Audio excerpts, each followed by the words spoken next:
Assalamualaikum warahmatullahi wabarakatuh, pemirsa PKS TV. Hadir kembali dari ruang redaksi bersama saya Amel dan sebelah saya Bang Arya, redaktur pelaksana PKS ID. Insya Allah hari ini kita akan coba ulas ya Bang Arya tentang pidato Presiden PKS di upacara kemerdekaan yang diadakan PKS setiap tahun Bang Arya. Iya. Ya. Mungkin boleh Bang Arya disampaikan beberapa poin? Iya. Makasih ya Amel. Jadi pada upacara peringatan Hari Kemerdekaan Indonesia ke-80 di kantor DPT PKS, Presiden PKS Bapak Al-Muzammil Yusuf menyampaikan beberapa poin dalam pidato di upacara Hari Kemerdekaannya. Pertama, Bapak Al-Muzammil Yusuf beliau menekankan tentang refleksi kemerdekaan Indonesia yang sudah memasuki usia ke-80 tahun. Jadi pada momen tersebut beliau mengingatkan bahwa kemerdekaan yang diraih oleh bangsa Indonesia saat ini itu bukanlah sebuah proses yang instan, gitu ya. Betul. Jadi beliau menekankan bahwa pada proses kemerdekaan itu banyak sekali yang ditumpahkan, yaitu ada darah, ada air mata dan pengorbanan dari para pahlawan. Pesan yang ingin disampaikan oleh Pak Al-Muzammil adalah tugas kita sekarang adalah melunasi janji-janji kemerdekaan dan mewujudkan cita-cita para founding fathers, para pendiri bangsa kita. Itu adalah tugas kita sekarang. Jadi menariknya dalam amanat pidato Presiden Al-Muzammil Yusuf, beliau tidak hanya berbicara dalam urusan skala dalam negeri. Di momen Hari Kemerdekaan, kita diingatkan tentang masih ada sebuah bangsa di belahan dunia lain, ya, yang masih berjuang. Mereka kondisinya sekarang dalam keadaan terjajah, ya, diusir bahkan menghadapi krisis kemanusiaan, yaitu di jalur Gaza, Palestina, gitu ya. Berarti PKS konsisten ya, Pak Arya, disampaikan terus menerus beberapa kali saya perhatikan juga di agenda lain. Betul. Yang menarik adalah Pak Al-Muzammil memberikan poin khusus terkait perjuangan bangsa Palestina di momen Hari Kemerdekaan ini. Beliau mengatakan bahwa Palestina adalah negara pertama yang mengakui kemerdekaan Indonesia. Oh ya. Jadi ada kan sejarahnya seperti kita tahu. Jadi ketika Indonesia memproklamirkan kemerdekaan, negara-negara Timur Tengah itu berlomba-lomba untuk mengakui kemerdekaan, dan yang berada di barisan pertama adalah bangsa Palestina. Seperti itu. Bahkan sebelum 17 Agustus 1945, dukungan itu diberikan oleh bangsa Palestina sebelum momen kemerdekaan. Jadi sebelum di 17 Agustus 1945. Nah, jadi dari amanat pidato Pak Al-Muzammil, beliau menekankan bahwa membela Palestina itu bukan hanya sekadar isu politik luar negeri, itu juga amanat konstitusi yang dituliskan oleh para pendiri bangsa kita bahwa Indonesia adalah bangsa yang berdiri tegak menolak segala bentuk penjajahan di muka bumi. Sebagai bentuk terima kasih juga ya Bang Arya? Betul, sebagai bentuk tidak boleh lupa hal itu. Sebagai bentuk terima kasih dan hutang sejarah, ya. Kita memiliki hutang sejarah dengan bangsa Palestina. Nah, selain itu ada yang menarik nih Amel. Jadi Pak Al-Muzammil berbicara tentang konteks kepahlawanan masa kini. Oh, menarik. Ya. Jadi kalau kita bicara tentang pahlawan, pasti yang terimage gitu ya. Tergambar gitu ya. Tergambar di benak kita adalah mereka yang berjuang di medan perang, mereka yang gugur, mereka yang mengangkat senjata gitu. Nah, di sini Presiden PKS Bapak Al-Muzammil Yusuf mengambil sudut pandang pahlawan masa kini. Beliau mengatakan bahwa pahlawan masa kini itu tidak harus mereka yang mengangkat senjata, tidak harus mereka yang gugur di medan perang. Beliau memberi contoh, ada orang tua yang single parent dengan latar belakang yang menyebabkan dia seperti itu, ya. Ada orang tua yang single parent, bisa jadi hanya ibunya atau hanya ayahnya saja, dia harus menghidupi anak-anaknya, gitu ya. Berjuang demi anak-anaknya. Ada petani yang berada di sudut-sudut desa yang tidak terekspos oleh media. Dalam sehari-hari mereka melakukan aktivitas pertanian itu untuk menjaga swasembada pangan di negara kita.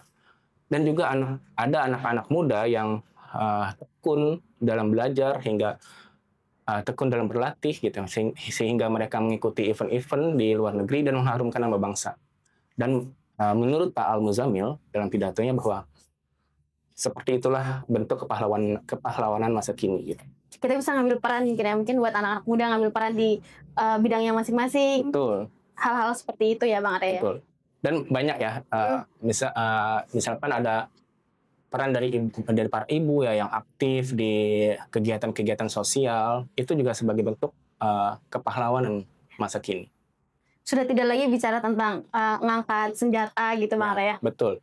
Kita fokus untuk masa depan. Ya. Nah, tadi beberapa poin. Pertama tentang refleksi kemerdekaan. Salah satunya kita harus mensyukuri 80 tahun Indonesia merdeka. Di satu sisi kita mengingat ada saudara kita bangsa Palestina yang masih berjuang meraih kemerdekaan, dan tugas kita adalah untuk terus berupaya ya dengan segala macam baik dengan diplomasi politik dan sebagainya agar kemerdekaan itu terwujud. Itu juga sebagai salah satu bentuk hutang sejarah kita. Baik. Lalu selanjutnya tadi ada pahlawan masa kini. Lalu selanjutnya adalah kondisi negara gitu. Pak Al-Muzamil menyebut tentang permasalahan bangsa yang terus berlarut-larut yang kita alami adalah tentang korupsi, Amel.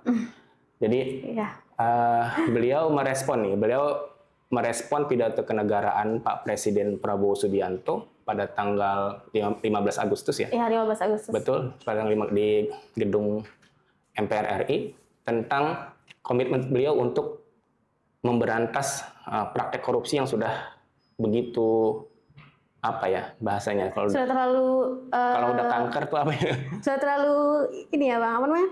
Kalau benang sudah kusut sekali, susah diurai. Ya, dari presiden ke presiden, dari periode ke periode itu masalah korupsi itu menjadi faktor terbesar. Tidak selesai-selesai. Betul. Nah, salah satunya adalah apresiasi atau dukungan dari Presiden PKS Al-Muzamil Yusuf terkait Presiden Pak Prabowo yang dalam masa pemerintahannya membongkar kasus-kasus besar hingga menyelamatkan ratusan triliun uang negara. Tapi di satu sisi ada juga isu ekonomi nih, Amel. Jadi sesuai amanat pasal 33 Undang-Undang Dasar 1945, di situ kan jelas tertulis kekayaan alam harus dikuasai oleh negara. Dan sebesar-besarnya digunakan untuk kemakmuran rakyat gitu. Jadi beliau kembali merespon positif pidato Presiden Prabowo Subianto terkait rencana Presiden RI akan menertibkan tambang-tambang ilegal, yaitu dan penghapusan praktik serakah nomik. Jadi sebelumnya Presiden Prabowo Subianto itu sempat mention gitu. Jadi orang-orang yang punya power, para bohir-bohir gitu, para oligarki, kata beliau ya, hati-hati aja nih, gitu. Bahwa yang kalian kelola ini ada uang-uang rakyat di situ. Jadi tidak boleh semena-mena karena hanya mentang-mentang mempunyai power dari sisi ekonomi, dari sisi materi. Ya, betul. Karena harus tadi kan memperhatikan undang-undang tadi itu Bang Ade. Betul. Tadi kekayaan itu untuk kesejahteraan masyarakat. Iya, tadi acuannya tadi di pasal 33 Undang-Undang Dasar 1945 itu. Ya, berangkat dari situ semangatnya. Oke, baik. Lalu tadi ya tentang ekonomi, lalu bergerak lagi ke isu pangan. Jadi pidato Presiden PKS Pak Al-Muzamil Yusuf ini benar-benar mengambil spotlight dari pidato. Banyak poin-poin penting. Benar, banyak poin. Ya, beliau merinci satu persatu gitu ya. Setelah itu tadi bergerak ke masalah pangan ya. Jadi ini ada hal menarik. Saat ini sebenarnya cadangan beras dan jagung memang cukup, bahkan sebagian kita mulai ekspor. Tapi dalam pidato Presiden PKS, Pak Al-Muzamil Yusuf, beliau mengingatkan bahwa kedaulatan pangan tidak boleh sekedar angka di laporan. Jadi ia harus hadir di meja makan rakyat, melibatkan petani, nelayan, dan UMKM gitu. Jadi di balik gegap gempitanya angka bahwa kita berhasil swasembada pangan, kita mempunyai ketahanan pangan gitu. Tapi itu menurut beliau tidak ada artinya kalau itu tidak dirasakan di nelayan yang menghasilkan. Jadi terus tidak dirasakan dengan murahnya harga sembako seperti itu, Mel. Itu tadi ya masalah pangan. Lalu selanjutnya beliau berbicara tentang pendidikan. Ya, pendidikan dan kesehatan. Benar-benar lengkap ya berarti Iya, Bang Arya. banyak Dari sekali A dirinci. sampai Z. Betul. Jadi semua hal yang berkaitan dengan hajat hidup orang banyak itu diulas oleh Presiden PKS Al-Muzammil Yusuf. Jadi terkait pendidikan dan kesehatan yang menjadi pondasi Indonesia Emas 2045.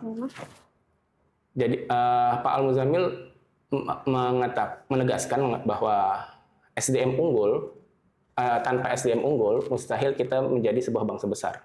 Jadi karena itu PKS mendorong alokasi anggaran yang cukup agar pendidikan merata dan kesehatan terjamin. Dalam hal ini PKS mendorong APBN itu sebagian besar untuk pendidikan dan kesehatan. Seperti itu. Dan satu hal lagi, ini poin terakhir berarti. Poin terakhir. Jadi poin terakhir itu sebelum hari kemerdekaan menjelang 17 Agustus kita dikejutkan dengan demo masyarakat ya terkait kenaikan PBB di sejumlah daerah. Yang paling terasa itu di Pati ya. Berita yang viral. Betul, lagi viral di Pati ketika bupatinya membuat kebijakan menaikkan PBB sebesar 250%. Ya. Dan sebetulnya itu ada sebab musababnya terjadi demo besar seperti itu ya kalau saya perhatikan. Jadi sebelumnya itu warga Pati itu sudah meminta untuk audiensi secara baik-baik kepada Pak Bupati. Cuma mungkin direspon dengan cara yang kurang baik. Mungkin sibuk atau apa gitu Bang. Bisa jadi. Bisa jadi. Atau pesan yang disampaikan Pak Bupati itu kurang enak diterima warga Pati dan tidak memuaskan, maka terjadilah ledakan amarah warga yang begitu luar biasa. Dan itu diikuti di beberapa daerah ternyata. Ternyata tidak hanya di Pati yang mengalami kenaikan PBB, ada yang 500%, bahkan ada yang 1000% kenaikan PBB gitu. Parah sekali ya. Dalam hal ini Presiden PKS Pak Al-Muzammil Yusuf menekankan bahwa pejabat publik itu adalah abdi rakyat. Jadi baik bupati, wakil bupati, gubernur, wakil gubernur sampai ke level presiden, mereka adalah pejabat yang dipilih langsung oleh rakyat gitu. Jadi kata Pak Al-Muzammil, mereka itu tidak boleh arogan atau semena-mena.